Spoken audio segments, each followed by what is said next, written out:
O Sonar Jornalismo recebe hoje a prefeita eleita do município de Rio Grande, Darlene Pereira, do Partido dos Trabalhadores. E a apresentação desse programa é minha, Daniela Deben, e na técnica está o meu amigo José Bruno Bratti. Então seja bem-vinda, Darlene, agora antes como candidata, agora já como prefeita eleita. Parabéns pela eleição. Obrigada, Dani. É um prazer estar de volta aqui, né, podendo retornar para a comunidade e podendo informar um pouco dos passos que a gente já vem dando desde o dia do resultado da eleição, da nossa vitória. Né? Dizer que é uma satisfação ter recebido essa confiança da cidade do Rio Grande. Né? Eu queria começar te fazendo uma pergunta que a gente ainda não conversou, né, após as eleições. Muita gente te pergunta como é que é ser a primeira mulher prefeita, mas eu queria te perguntar um pouco diferente essa questão. Eu queria perguntar como o ser mulher vai influenciar na gestão e qual é o espaço que as mulheres vão ter no teu governo, tanto em relação à questão de direcionamento de políticas públicas, quanto em relação ao dentro do governo mesmo, né? Cargo, secretariado. Eu costumo sempre dizer, né, que o espaço da política para a mulher é um espaço bem difícil, né? A gente precisa cavar, não é à toa que somos minoria, né? Então isso demonstra o que a gente precisa, e eu brinco com o pessoal da equipe dizendo, eu não posso errar, porque eu sou mulher e o olhar sobre nós, ele é um olhar mais rígido, né? Então, mas ao mesmo tempo nós temos um olhar também diferenciado sobre as coisas, e é esse olhar que eu quero trazer para o município, esse olhar que eu conversei com as pessoas durante a campanha, né? Que é esse olhar de cuidado, de proximidade, né? de trazer a comunidade junto para trabalhar, para resolver os problemas, de olhar o que é básico, o que é necessário, não ir tão além, não se vai sonhar e querer construir muito mais, mas buscar trabalhar a partir do que tu entende que é necessidade das pessoas, atendendo às necessidades, né? Então, é assim que eu quero poder trabalhar. Mas muda mesmo, né? Eu senti isso agora na visita, nessa ida minha a Brasília, né? E aí tu começa a sentir o peso e a responsabilidade também de ser mulher, estar na gestão, ser a primeira gestora mulher num município de 287 anos. Né? Rio Grande é o município mais antigo e nunca tinha tido uma mulher. Então a gente sabe o peso e a responsabilidade que vai ter em cima disso. O tamanho da cobrança. Por outro lado, né, e aí eu tive a oportunidade também em Brasília de poder mostrar isso. Olha, agora nós temos uma mulher em Rio Grande, né, e vamos precisar trabalhar e mostrar serviço. Eu sou do Partido dos Trabalhadores, no estado, a única mulher. Nós elegemos 19 prefeitos no estado e eu sou a única mulher. Então isso também traz para nós uma responsabilidade enquanto projeto político, né? De poder contar com o apoio desse projeto político para que dê certo também essa gestão, né? E a gente possa mostrar e inspirar mais mulheres e jovens e crianças a entrarem na política, né? Eu sei que tu está voltando agora de Brasília, né? E a gente tem acompanhado ali as ações, as reuniões. Eu queria começar te perguntando, uma das reuniões que tu fizeste foi no Ministério da Saúde.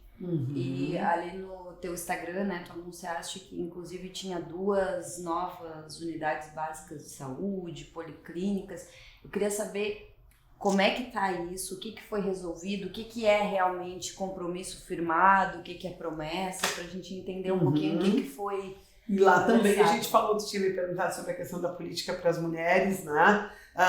Na nossa ideia, a política para as mulheres, apesar de existir uma coordenadoria de direitos das mulheres, a política das mulheres é uma política transversal, ela tem que estar, né, sendo prevista e pensada em todas as áreas, né? E é isso que a gente quer. Mas começando pela saúde, né?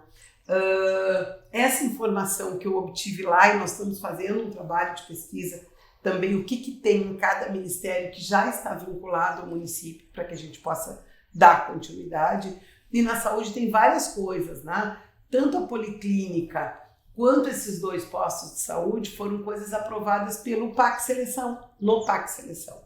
né? Então elas estão previstas para acontecer, já está contratado, está se aguardando. Provavelmente em breve o Ministério estará repassando o recurso para o município para que seja executado esses projetos, né? E a gente falou das mulheres, tu falou da educação também. Lá tu tiveste uma reunião na educação também para falar da educação infantil, que também é uma pauta que conversa com as mulheres. Né? Vou te dar um exemplo da política para as mulheres. Uma das coisas que a gente observou, que não tem registro no Ministério, neste ano de exames Papa Nicolau pelo SUS. Na cidade? Na cidade. Se foi feito, isso não foi registrado no sistema. Eu me espantei quando eu olhei, porque eu achei pouco o número de mamografias, né?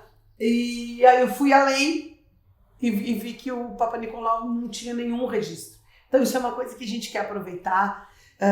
Qual é o objetivo? Essas informações que a gente está buscando nos ministérios, nós vamos cruzar aqui com as secretarias, né? Seja da saúde, da educação, para ver, daqui a pouco é um problema de sistema que não foi registrado, né? Isso, se a gente não fizer, e se fizerem não registrar, o município perde com isso. Então, já é um alerta para o cuidado que a gente tem que ter no controle dos dados e na alimentação dos sistemas com as informações do que o município executa. Perde verba? Perde verba, perde recurso. Né? Porque tem muita coisa que hoje é executada pelo município, mas é financiada pelo governo federal, tanto na saúde quanto na educação. Né? Muito recurso da educação veio do FNDE. E com relação à educação infantil, o que foi conversado?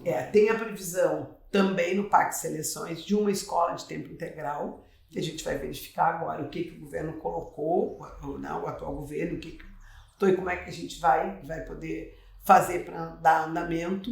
E aí a busca de nos cadastrarmos no próximo ano, então, para ampliação da rede da educação infantil.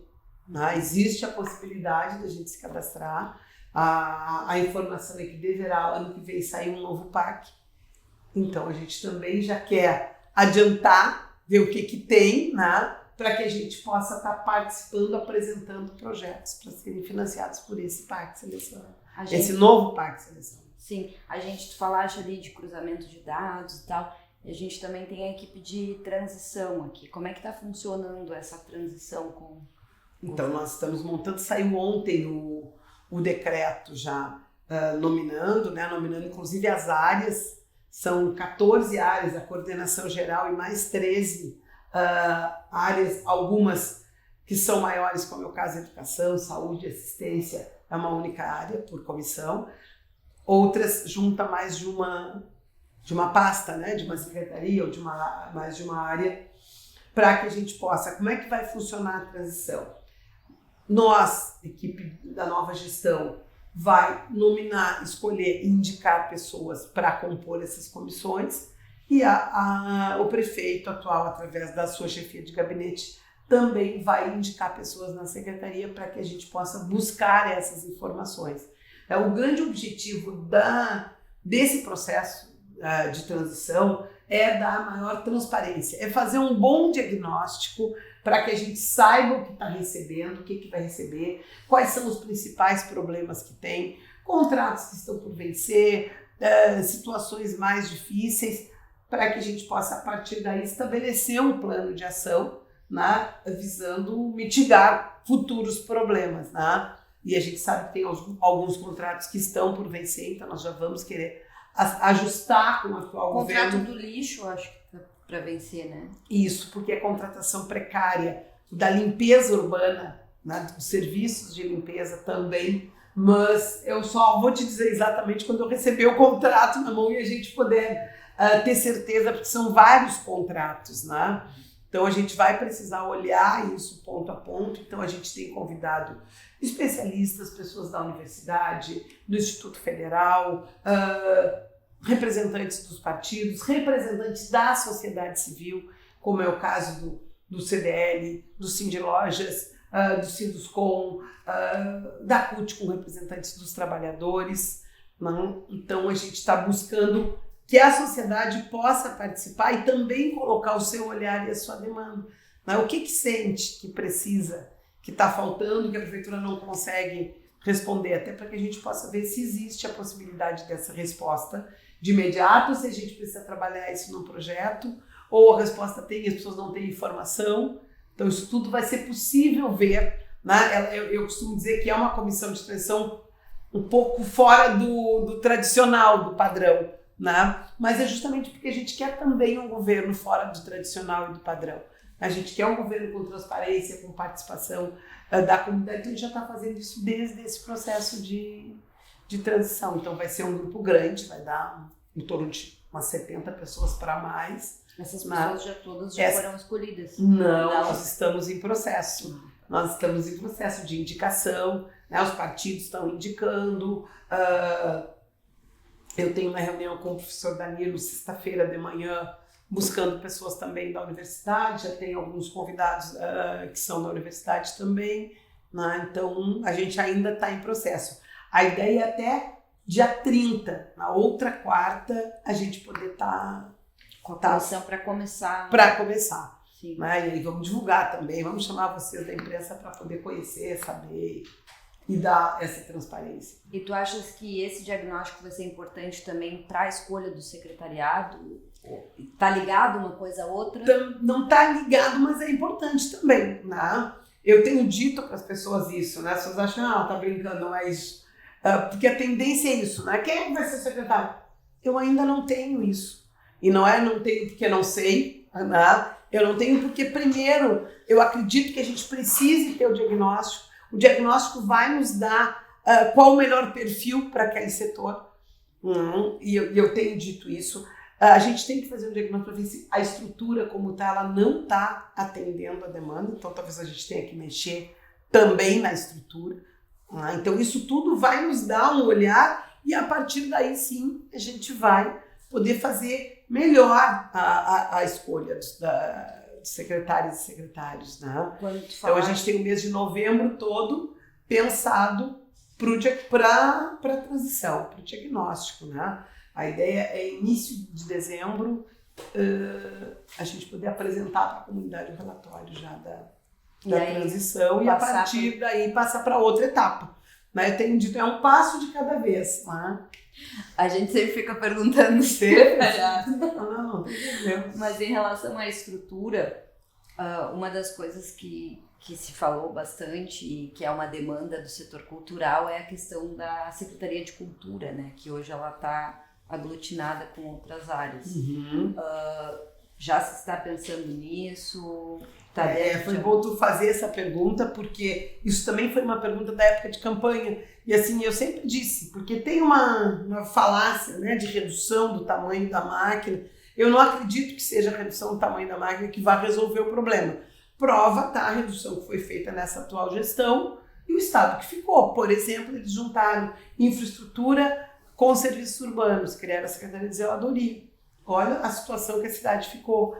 Então, a gente precisa sim fazer esse olhar, essa revisão da estrutura organizacional. Se tiver, eu sei que a gente vai ter que negociar com a Câmara, discutir com a Câmara isso, mas se a gente entender que tecnicamente é necessário essa ampliação, nós vamos fazer isso sim. Como é o caso que tu está dando exemplo, que para mim é bem gritante, assim, né? Que é a questão, são pautas distintas, são demandas distintas, tu tem fundo próprio. O esporte ele pode se desenvolver com um fundo municipal de esporte. Existe dinheiro federal, tanto para a cultura quanto para o esporte. Estou dando este exemplo, né? Que é importante serem pastas e estruturas separadas que vão cuidar disso. Inclusive a cultura, o fundo, para tu receber aquela verba, tu tem que ter todo o sistema. Tem que ter todo o sistema municipal de cultura aprovado. E a gente fez isso. E Rio Grande tem isso. Né? Então a gente tem que agora reorganizar, né, numa pasta, numa secretaria e poder, porque assim, às vezes, não vai estar criando um CC, 2 CCs, 3 CCs. Sim, agora, a capacidade que essa estrutura que tu cria te dá de captar, se paga em muito mais, né? Aí tu pega um projeto de 1 milhão, pagou tudo, sobrou troco. Então, nesse sentido, e além de tudo, né, tô falando de recurso apenas, não, além de tudo, o benefício que isso traz para a própria comunidade. Está sendo mais olhada, mais cuidada, por exemplo, que para a comunidade cultural ou para a comunidade esportiva. Né? Tu falaste, né, no início que tu queres fazer um governo diferente, com transparência, e aí eu te pergunto como aproximar as pessoas mais do governo. A gente vive uma crise de representatividade, a gente teve uma abstenção alta, as pessoas não se sentem representadas. Como articular, né, se tem mecanismos, ferramentas pensadas para aproximar a comunidade do governo e qual é o papel que vai ter os conselhos municipais? Uma das coisas, vou começar pelos conselhos, pela importância disso, sim. Uma das coisas que a gente quer fazer agora nesse processo de transição é a escuta dos conselhos. Então nós estamos buscando um método aí que facilite, porque o tempo é curto, né? Mas para que a gente possa escutar, saber em que situação está cada conselho. E nós temos conselhos, para mim todos os conselhos são importantes, que é uma forma de controle social, né? Conquistada, duras penas. Eu sou do tempo que a gente conquistou o Conselho Municipal de Assistência Social, por exemplo, né? Eu participei do primeiro conselho, estou dando esse exemplo pela importância que a gente reconhece. E vou dar o exemplo da assistência, do idoso, o Condica, são conselhos que gerem fundos, né? o da cultura. Então eles têm uma importância fundamental, eles nos ajudam, e é esse o olhar que a gente tem que ter, né? Conselho não atrapalha, conselho ajuda, desde que tu consiga saber como é que tu vai trabalhar com esse conselho, respeitando seus espaços, negociando, esclarecendo, apresentando, argumentando os teus projetos, né? Então acho que isso... e os conselheiros normalmente quando assumem, porque é uma função social, né, eles também assumem com essa, eu acredito nisso, entendeu? Que eles assumem também com esse interesse do bem comum. Então a gente quer oportunizar a reorganização de alguns conselhos que ficaram parados. Então é um trabalho importante, que os conselhos são um mecanismo de participação, né? E uma participação bem efetiva nesse sentido, de controlar recurso, né? O Condica e o Conselho de Idosos têm recursos altíssimos para financiarem projetos para a comunidade. A cultura também tem, né? Então eles precisam ser bem cuidados e tratados, né? Precisa dar uma estrutura. Uma das queixas que eu tive durante a campanha é que hoje os conselhos não têm um espaço, alguns conselhos não têm espaço para se reunir. Então nós precisamos ver o que a gente chama de casa dos conselhos, né? Um espaço que possa ter, com serviço de secretaria, que possa atender os conselhos. São ações que não são grandes ações, mas que resolvem, que dão conta da solução e organização desses grupos. Né? Porque isso, são pessoas voluntárias, eles saem procurando onde eles vão conseguir o empréstimo de um espaço para reunir. Por exemplo, o Conselho do Idoso hoje reúne lá na escola de cegos, porque não tem um outro espaço para reunir. Estou te dando um exemplo, quanto que está prestando um serviço público para o município. Então o município tem que acolher essas pessoas, né? E tratar com o devido respeito. Mas outros mecanismos também de participação, né? A gente quer implantar o aplicativo que a gente chama de Bairro Vivo, que é uma outra forma de relação com a comunidade, tá? Através das mídias aí desse aplicativo, onde as pessoas vão poder ter informação, vão poder levantar a sua demanda, né? Saber das coisas que estão acontecendo na prefeitura, poder dar suas ideias, sugestões. Então é um outro mecanismo, né? Além da questão do orçamento, que a gente está buscando um novo método, porque a gente entende que nós já passamos por algumas experiências com orçamento participativo, que nos permite aprimorar um método de relação com a comunidade. Que vai ter, né? Também. O PPA agora, em seguida, que vocês assumirem, vai ter que começar essas reuniões. Exatamente. Bom, voltando um pouquinho para a questão de Brasília, uma das pautas que tu citaste lá também, que vocês conversaram, foi a ligação a seco, né, entre Rio Grande e São José do Norte e o lote 4 da BR-392. Queria saber se conseguiu perceber o andamento das obras, o andamento do projeto, como é que está essa questão, se é algo palpável ou ainda está... Sim. Assim, praticamente todos os ministérios que tinha brecha do tema, a gente colocou esse tema. Né? O Alexandre me acompanhou, ele que fez as agendas lá, o que foi bem importante, né? Eu brincava que o Alexandre seria o nosso embaixador em Brasília e realmente ele já começou a a maratona. Mas todas as possibilidades a gente falava do lote 4. Mas vou te falar mais específico do DENIT, né, que é a pasta que é responsável. Conversamos com o Fabrício, que é o diretor do DENIT.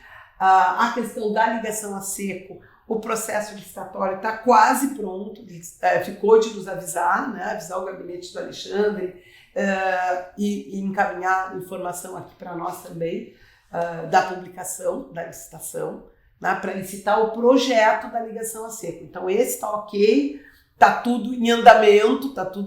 É o tempo de qualquer processo licitatório, né? Que realmente ele tem uns vai e vem. Mas aí. Já está previsto. Está previsto, está com orçamento para isso, em breve estará saindo, o que para Rio Grande é excelente, né? E aí nós temos, aí a outra luta começa, né? À medida que está licitado o projeto, enquanto o projeto estiver sendo trabalhado, a gente já tem que trabalhar outra coisa, que é o recurso para a execução da obra, porque é uma obra muito cara, a gente sabe que é uma obra para o estado do Rio Grande do Sul, né, que vai beneficiar não só Rio Grande, não só a área portuária, mas vai beneficiar toda a região aqui e vai beneficiar o estado do Rio Grande do Sul como um todo, né? Então a gente vai ter que buscar parcerias, construir isso, pensar formas de desde já ir buscando o segundo passo. Nós não podemos esperar que o projeto executivo fique pronto para buscar financiamento. Então vamos ter que tentar, né, seja através do PAC, e aí articulando com diferentes entidades aí também para isso, né? E o outro é o lote 4, que esse colocamos em vários locais, porque como ele não está hoje no PAC, não tem recurso previsto no PAC para fazer essa revisão. Então o que a gente está buscando? Uma revisão do projeto, e aí apresentei. Inclusive tinha essa questão da revisão do projeto, você falava que o custo está muito alto, é isso? Uma das coisas que é dito é isso, que o custo do projeto é muito alto. Pena não ter trazido para te mostrar, porque tem muitas obras de arte. O que são as obras de arte? São os viadutos, um trevo ali naquela saída que liga, onde tem a aviação férrea ali, que liga a 392 na estrada da Barra. Então ali tem soluções que são ótimas em termos de estrutura, mas são soluções caras, eles consideram cara. Se a gente considerar tudo que produz aquela região, eu não acho cara. Essa vai ser uma das minhas linhas de defesa aí para que o projeto ande rapidamente, né? Mas então a primeira demanda, eu conversei isso lá no DENIT, conversamos isso na Secretaria de Comunicação, para que pudesse nos ajudar no sítio de onde buscar, e fechamos essa pauta com a secretária Mírio Belchior, que é a secretária nacional da Presidência da República, né, da Casa Civil, que é alguém que tem acesso a todas as outras secretarias, inclusive a coordenação do PAC, deixando essa demanda, isso ficou documentado com ela, do pedido da revisão desse projeto o quanto antes, para que a gente possa buscar recurso até colocar ele nesse novo PAC para execução o quanto antes, né, dessa obra. Até a gente está falando dessas obras que, de certa forma, vão melhorar e trazer mais competitividade para o porto de Rio Grande. Exato. E aí eu quero trazer uma pauta que foi uma pauta usada na campanha, né, que é a questão do porto de Arroio do Sal, um porto privado que foi anunciado, então, esse projeto, e que se falou muito, né, que vai prejudicar Rio Grande, inclusive foi usado na campanha, né, dizendo que o PT estaria trazendo... E que que esse 1 milhão e 300 estaria sendo financiado pelo governo federal. Né? E na verdade, isso não é verdade. Eu não tive no Ministério de Portos e Aeroportos porque não coincidiu, porque eles viajaram para o Rio Grande do Sul para a inauguração do aeroporto. Mas o Alexandre, o deputado, viajou com eles, né? Veio para a inauguração também do aeroporto e conversou com o ministro para tirar dúvidas, porque a gente escuta muita especulação, né? Na verdade, isso foi pauta de campanha e aí mistura muita coisa, né? Tem muito ruído na comunicação. Então, esse 1.300 é de dólares. Então, o valor é muito mais alto do que se fala. E esse dinheiro é investimento privado. Quando saiu um vídeo né, que o ministro Pimenta falou neste valor, ele não esclareceu que era reais ou dólar, e também não esclareceu, ele fala é um investimento mas não é que seja o governo federal que vai dar esse dinheiro. Não, o trabalho, a função do governo federal, e aí é uma função de qualquer governo, é a concessão para quê? Para que essa empresa, que é uma empresa privada, que é um grupo, aliás, com mais de uma empresa, dê início ao processo de licenciamento, processo para a implantação. Então ainda tem um longo caminho a ser percorrido. Que é óbvio que o governo federal não está barrando, mas tem todo um processo que poderá barrar, que poderá... Sabe o que é um processo de licenciamento ambiental de uma área como aquela? Então isso pode levar 2 anos, pode levar 4 anos, 5 anos, 10 anos, a gente não sabe. O que a gente tem que focar, e eu tenho dito isso, é na melhoria do nosso porto. Né? E eu acho que hoje saiu uma outra notícia que o governo federal, eu vinha conversando com o Alexandre isso no caminho agora, que o governo federal vai abrir licitação para mais 2 terminais portuários aqui no nosso porto. Isso é bom para a cidade, isso aumenta a competitividade, né? Essa mudança de proprietários do TECOM, isso também vai nos ajudar, mas a gente precisa mais. E aí vou te dar um exemplo, se nós fizermos a ligação a seco, a gente tem condições de dobrar a nossa capacidade de porto, usando o outro lado do canal, né? Então isso é muito necessário e a gente tem que trabalhar muito por essa ligação a seco. Na verdade, o que tem que ser feito agora, então, é a busca de resolução desses gargalos, porque, na verdade, como outro gargalo é o pedágio. E um porto privado... Nós não vamos ter, né? Por mais que se questione, que se possa cobrar que o processo tenha lisura, seja correto, né? Que a gente possa acompanhar isso. O Alexandre está já buscando uma agenda e organizando com um grupo de empresários locais que possam ir, e eu falava isso durante a campanha, que nós vamos unir forças com empresários, trabalhadores e políticos, que a gente possa ir no Ministério, conversar, mostrar a importância, dar o nosso peso, o peso e o valor que o Rio Grande tem e que precisa ser enxergado pelo Planalto, né? Eu te cortei na hora que tu citaste o pedágio.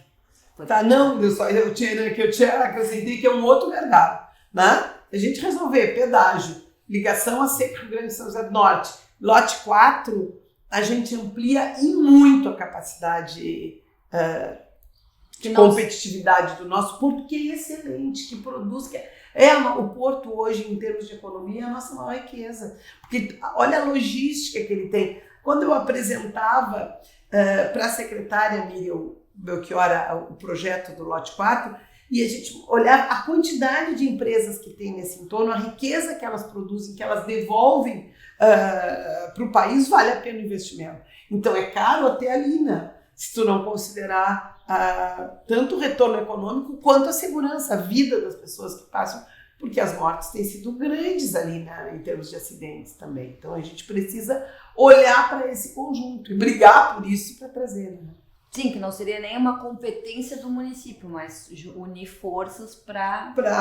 eu entendo que é papel, não é competência do município, sim. Bem isso tu disse, mas é papel do gestor lutar pela sua cidade, pelas melhorias da sua cidade, né? Então isso é uma melhoria. A melhora do porto, e aí eu quero fazer uma agenda também que eu ainda não consegui fazer, nem com o porto aqui, nem com o governador ainda, mas quero ver se faço isso antes da posse, para que a gente possa afinando coisas, já conversando, no sentido de construir parcerias para a melhoria da cidade. Né? E uma das outras pautas que citaste também foi com relação aos projetos do Minha Casa Minha Vida, o empreendimento da junção. Hoje, o que falta ali para que você entregue para as pessoas? Bem importante. A gente falou isso lá, né? E a gente quer ver se início do ano que vem eles conseguem, porque o que está pegando? É a parte de esgoto, né, que tem uma empresa contratada, que já fez, mas que tem problemas que precisam ser ajustados, arrumados, para que possa funcionar. E a outra parte é a individualização da água, que foi um projeto feito junto com a Corsan, porque a gente sabe que em condomínios populares, se tu deixa a água unificada, isso pode gerar um problemão para o conjunto das pessoas, né? Porque aí a Dani paga, a Darlene não paga, a conta vai estourar. Né? Então, isso já vem acontecendo em grandes condomínios pelo país afora, a individualização da conta da água. Então, isso já foi aprovado aqui, mas está faltando um recurso em torno de 1.300.000, 1.400.000 para que se conclua, então, a parte da rede de esgoto, se corrija isso e possa estar sendo entregue, e cabe à prefeitura nisso, não é a prefeitura que financia, isso cabe à prefeitura fiscalizar e acompanhar para que isso aconteça e seja entregue o mais rápido possível, né? Assim como a individualização da água. Semana passada, quando nós estávamos lá de manhã, à tarde eles estariam fazendo uma reunião, o secretário nacional da habitação, uma reunião junto com a prefeitura do Rio Grande e junto com a Corsan para ajustarem. Então ficaram de nos mandar o retorno, eu ainda não recebi o retorno, mas vamos cobrar o retorno deles do que ajustaram. Né? Eles prometeram que iam trabalhar bastante para que isso fosse solucionado. Então é isso que está faltando. Já tem praticamente 600 apartamentos prontos. Né? É os maiores condomínios Minha Casa Minha Vida, faixa 1 do país. Então nós precisamos valorizar isso. As pessoas estão esperando as suas casas. A gente sabe a importância da habitação, né? do ter o seu lar, de ter o seu espaço. Então a gente quer trabalhar firme nisso para agilizar. Isso é uma coisa. Outra coisa, foi assinado também essa semana, e a gente tinha tido a informação lá, mais 125 construções novas, Minha Casa Minha Vida, 55 ali para aquele entorno do Arroio das Cabeças, que é um projeto já antigo, que a gente já tinha trabalhado na época que o Gilmar foi secretário, para realocar aquelas pessoas. Né? E a enchente agora mostrou mais do que nunca a necessidade. Então, ali dentro da própria Vila da Quinta, né, construir essas casas para realocar essas pessoas dali. E a outra é aqui na área da Cidade Águeda, que são mais 70. Esses já estão contratados? Já estão contratados, já foi assinado essa semana, acho que anteontem foi assinado esse contrato, então isso vai ser executado. Além disso, existem outras possibilidades que a gente conversou, que eles estão chamando Minha Casa Minha Vida Calamidades. E aí a gente vai apresentar propostas no sentido de buscar, tanto para aquele pessoal que vive ali na Maria dos Anjos, né, quanto nas comunidades rurais, Ilha da Torutama, Ilha dos Marinheiros. Tu falaste agora da questão das cheias, aí eu lembrei também que uma das pautas seria a tentativa de financiamento para o projeto de proteção às cheias, é isso? Ah, isso mesmo, esqueci de falar. Também apresentamos. Esse projeto já é um projeto pronto? Não, isso que é importante. Assim, o que existe feito pela universidade é uma concepção, né? É uma ideia de fazer um cercamento de contenção de toda a área da península. Né? Mas é um projeto de concepção. Isso exige, a gente precisa buscar recurso para as pessoas entenderem assim, o que seria um projeto de concepção. Boa, obrigada, Dani. Tem importância. A ideia é dizer, olha, no entorno da cidade vai ter que ter uma contenção, tipo uma barragem feita com bags que levante a orla e com isso evite entrar água. Vai ter que ter diques de...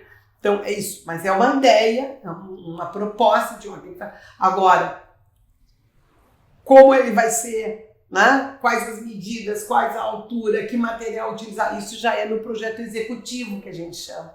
Então não existe projeto executivo. Né? Então a gente deixou com a secretária Miriam também, ela chamou a assessora dela, já passou isso, e nos deram uma informação bem legal e importante, porque para tu fazer um projeto, tu tem que ter a topografia, tu tem que conhecer o relevo, tu tem que conhecer a situação geográfica daquela região, de material. Então, já tem um estudo que o Ministério vai contratar para o estado inteiro, que vai servir de base para a elaboração dos projetos. Né? Então, isso para nós é preliminar, é uma coisa que já se sabe, é um dinheiro a menos, que se tu já tem esse estudo, tu não precisa contratar isso. Né?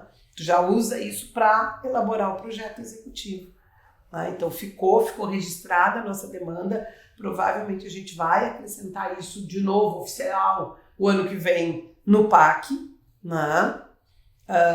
É um projeto que a gente sabe que é um valor altíssimo, que se tu pensar em todo o entorno da península, tem áreas, segundo o pessoal coloca ali, tem áreas que vai ter que ter uma contenção mais alta, outras uma contenção menor. Né? Então, é um projeto complexo de ser feito, em termos de engenharia, né? Mas vai precisar ser feito. Tu tocaste nas ilhas, e eu lembrei de uma conversa que eu tive há pouco com alguns agricultores em Rio Grande, né? Que estão preocupados com a questão da agricultura na cidade, no município, até em relação à idade dos agricultores, a diminuição da quantidade de agricultores que tem no município, que diminuiu muito nos últimos 20 anos. E eles falam muito dessa questão da infraestrutura, né?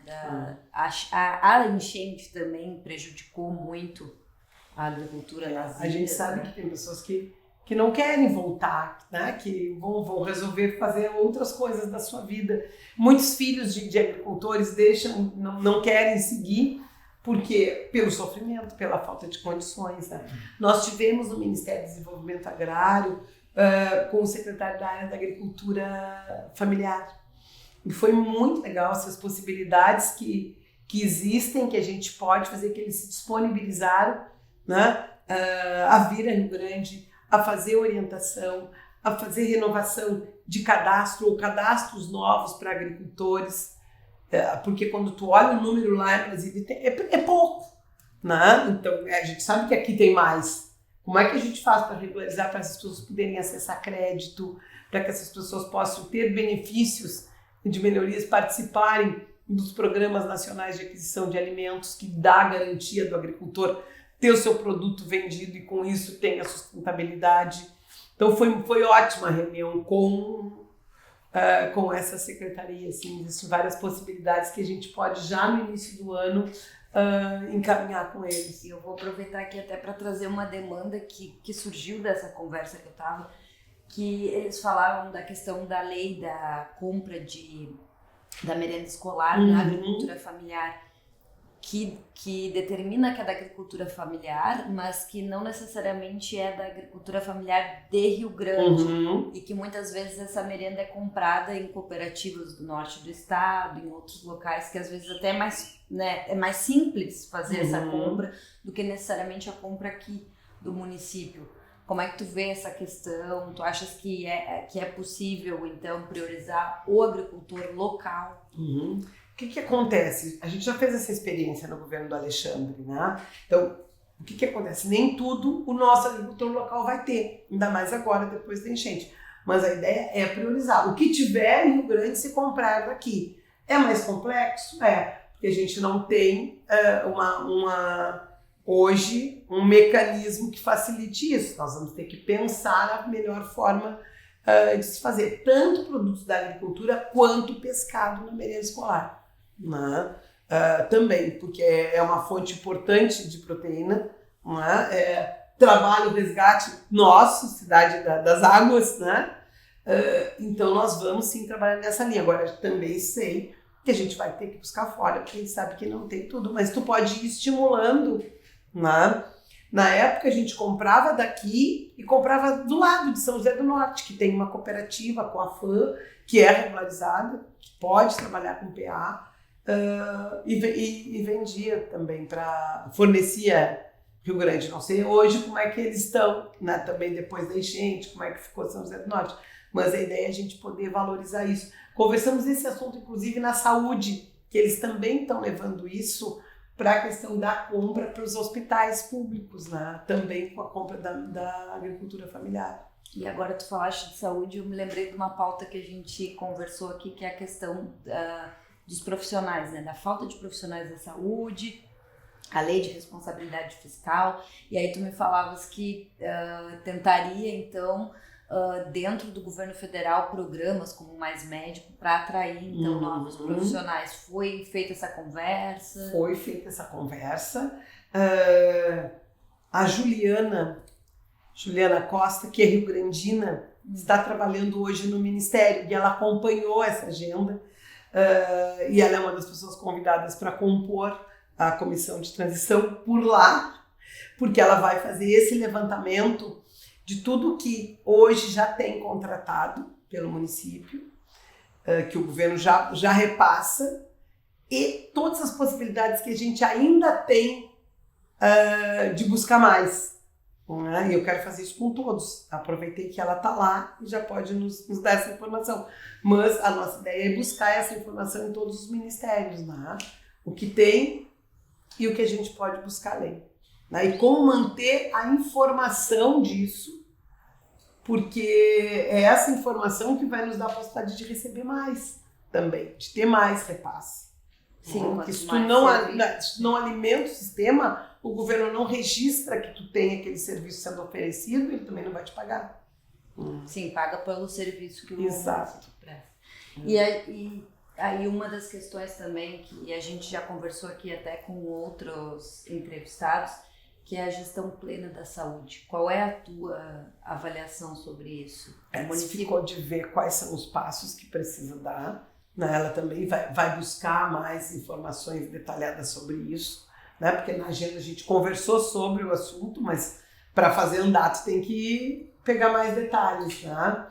Mas aqui, semana passada, eu acho que foi assinado a primeira etapa da municipalização, da gestão plena. Né? Então tem que ver em que fase está aqui também para que a gente possa trabalhar. Né? E ver que condição a gente vai ter que trabalhar, porque a gente sabe que isso altera também organização, estrutura de secretaria, que hoje a Secretaria da Saúde não tem. Né? Tem carreira própria, uma série de outras exigências que a Plena te traz. Inclusive profissionais da área financeira também, né? Também, carreira própria total da saúde. Né? Desde a gestão financeira, administrativa, técnica, mas jurídica. Que é um passo importante que o município tem que dar. Acredito que sim, só que o que eu digo é que tem que ter o cuidado de uma boa pactuação. Né? Porque a partir da medida que tu assina isso, que é a tua responsabilidade, toda a saúde. Hoje é particionada, né? Hoje tem coisas que o Estado é responsável, tem coisas que o governo federal é responsável. O município já. E mesmo das coisas que hoje o governo do município é responsável, muita coisa vem do governo federal. Né? Então a gente precisa pactuar isso muito bem, para não botar em risco. Né? Outra pauta também que foi discutida lá, eu brinco que a Darlene foi para Brasília e discutiu todas as pautas de Rio Grande. Mas a gente tinha que dizer, tá aqui, depois a gente vê o detalhe, mas agora botar um bode na sala, né? A cidade precisa. A zona de processamento de exportação. Queria que tu explicasse um pouquinho o que seria isso e por que é importante para Rio Grande. Antigamente existia a questão das EPS, porque Rio Grande teve umas EPE, né?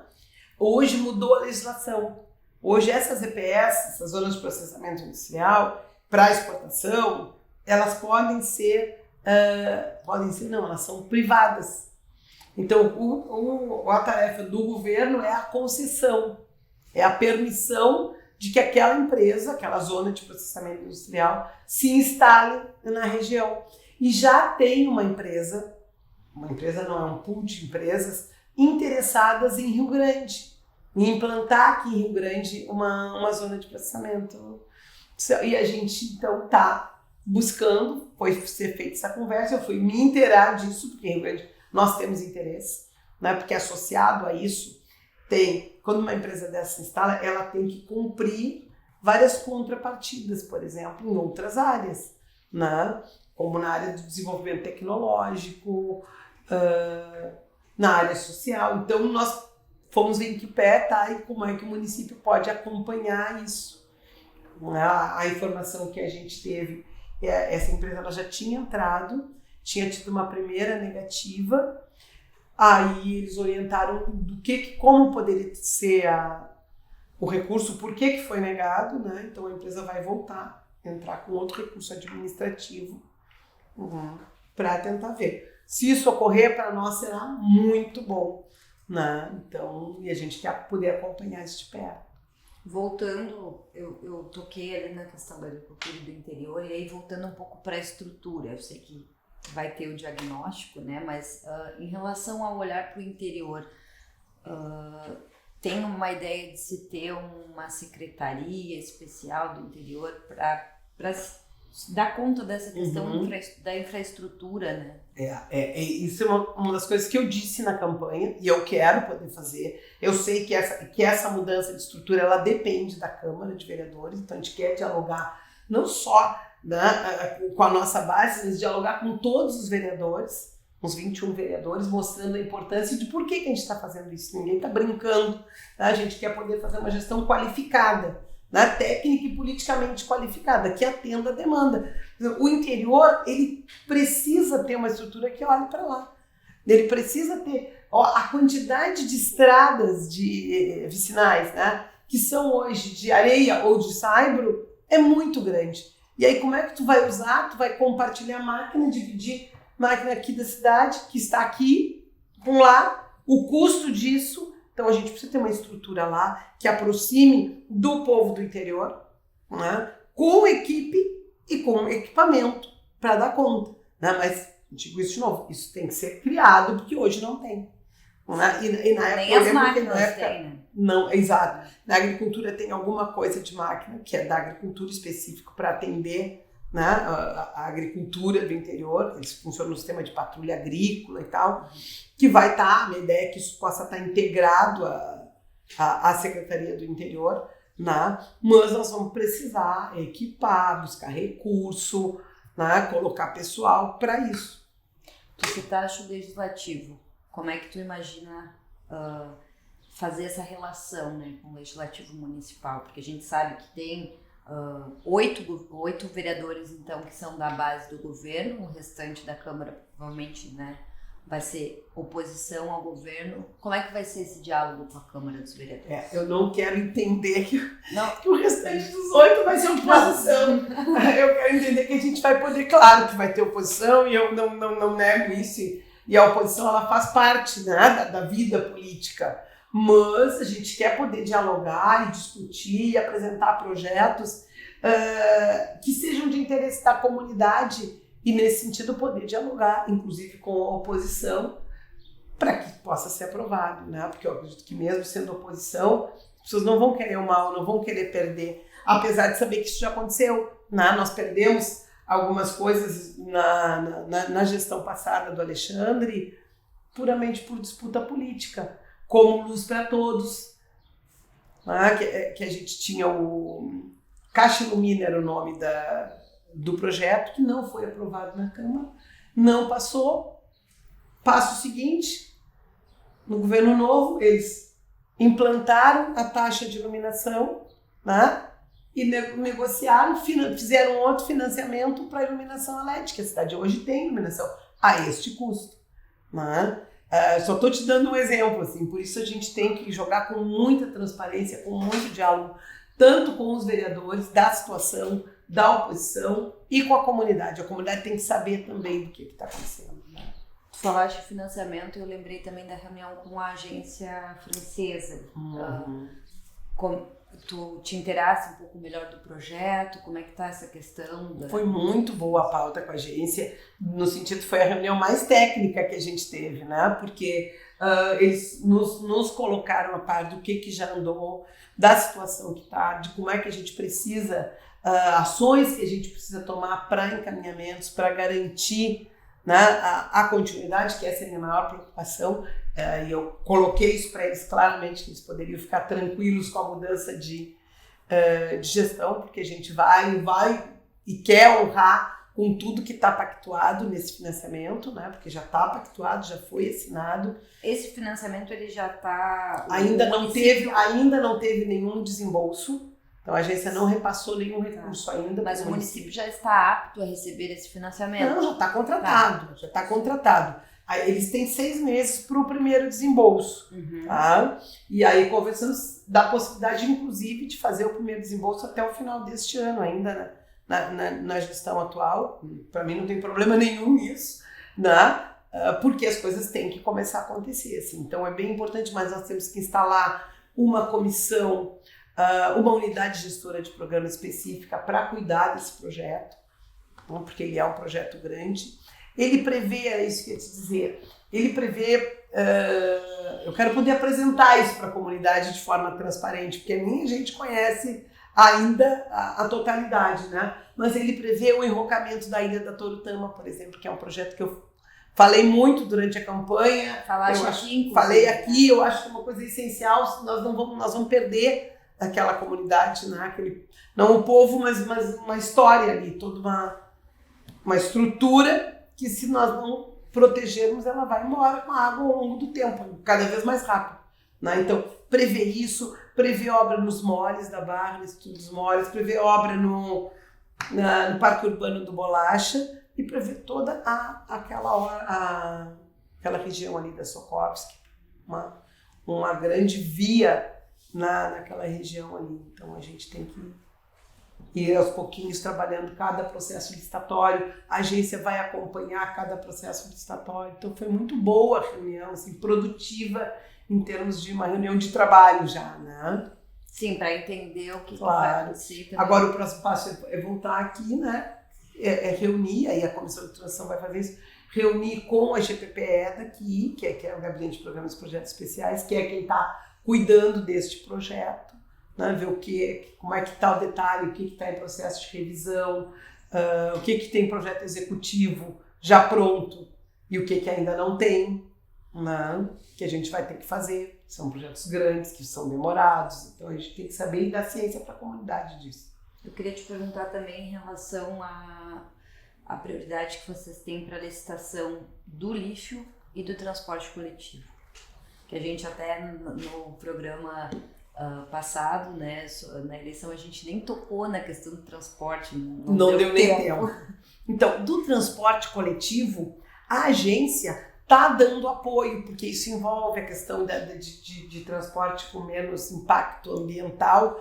Então, a agência está dando suporte no termo de referência para a nova licitação, para a nova condição. Então, eles estão fazendo essa informação, eles deram lá. Eles estão fazendo alguns ajustes e deverá estar pronto agora em seguida para poder ser licitado. Eu já tinha conversado isso com o prefeito, com o Fábio, ele tinha ficado de me passar isso, porque é uma coisa que é preocupante, porque é uma licitação muito grande e a gente já sabe todo o histórico, né? Na gestão do Alexandre foram 5 licitações que não deram certo, né?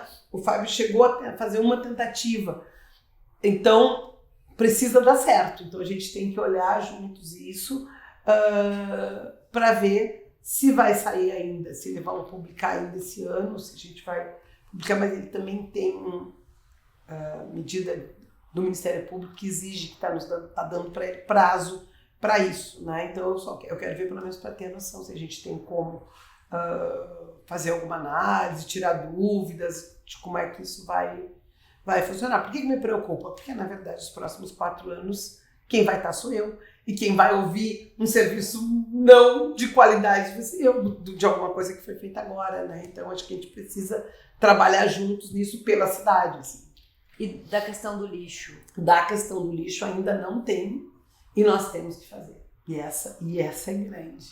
Né? E vai desde o licenciamento da área de transbordo lá, ali no fim da Socorros, na Maria dos Anjos, a contratação de empresa, de recolhimento do lixo, a questão do lixo seco, a questão da limpeza urbana. Então, são vários serviços que a gente vai precisar entrar e olhar no detalhe.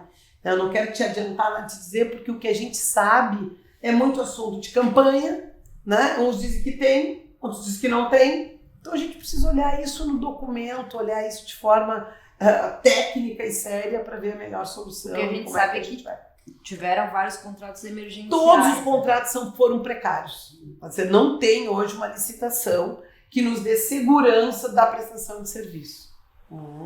Então, bom, vai sair, tá por sair, tá fazendo, trocou 3. Tá, mas uma hora a gente tem que fazer uma que fique uma definitiva, porque a gente precisa cobrar, né? Tem que ter fiscalização em cima desse tipo de serviço, porque ele é um dos serviços mais caros do município. Né? E a gente vê hoje o que poderia ser aproveitado com a questão da reciclagem sendo pago horrores para botar no aterro. É 2 prejuízos, né? Além de não gerar renda para a comunidade que muitas vezes vive da catação, né? Tu paga caro para afetar o meio ambiente. Porque tu vai enterrar Sim, esse lixo. as pessoas fazem reciclagem, não é reciclagem. Exatamente. Isso é um pecado, assim. Eu considero As pessoas fazem a coleta seletiva, né? Exato. A gente faz isso na casa da gente. E na hora... Exatamente. Entrega e tu não sabe para onde vai. Então, tem que associar isso também ao trabalho de educação ambiental, né? Para que as pessoas façam nas suas casas, saibam onde levar, façam com qualidade, né? Eu trabalhei muito tempo com essa questão da reciclagem, com grupos de reciclagem, e muitas vezes eu via as pessoas dizendo que não adianta, se tu bota uma coisa suja, tu estraga aquele conjunto, aquela sacola toda, né? Então também é um trabalho de educação ambiental que a gente tem que fazer nas escolas, com as famílias, na comunidade. Tu tinhas falado durante a campanha também que uma das tuas primeiras ações seria o mutirão.